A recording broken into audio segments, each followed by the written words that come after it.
বন্ধুরা, অর্ধেক মানকচু আমি রেখে দিয়েছিলাম, সেটাই আজকে আরেকবার অন্যরকম পদ্ধতিতে রান্না করে দেখছি কেমন হয়।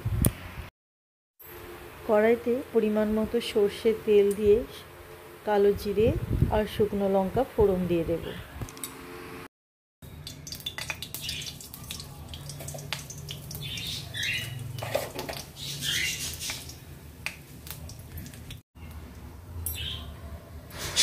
ফোড়নটা ভাজা হয়ে গেছে, এবার মানকচু বাটাটা দিয়ে দেব।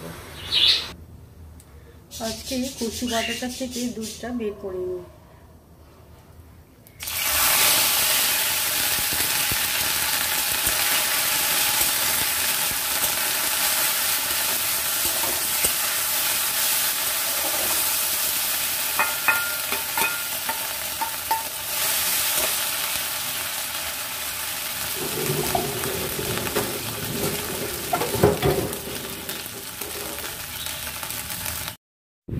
এবার দিয়ে দিচ্ছি সর্ষে বাটা।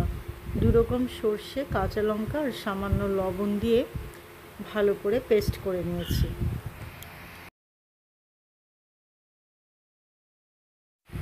দিয়ে দিচ্ছি সামান্য হলুদ আর নারকেল কোড়া।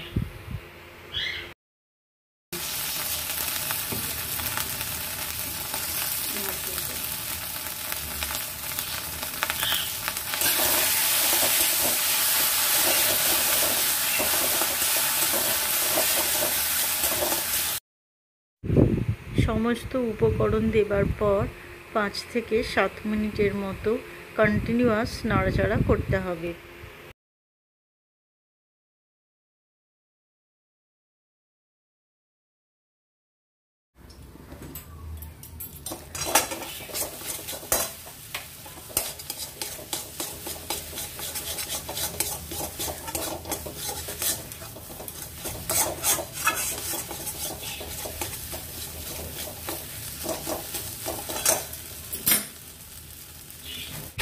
দিয়ে দিচ্ছি সামান্য চিনি।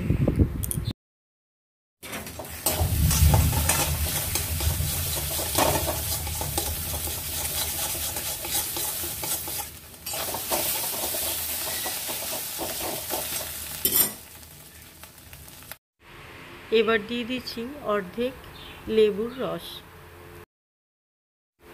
ভালোভাবে মিশিয়ে দেব। মানকচু কাটা বা বাটার সময় যদি হাত চুলকায়, তাহলে লেবুর রস ঘষে দেবেন হাতে, না হলে তেঁতুলও হাতের মধ্যে ঘষে নিতে পারেন, তাহলে চুলকানি বন্ধ হয়ে যাবে।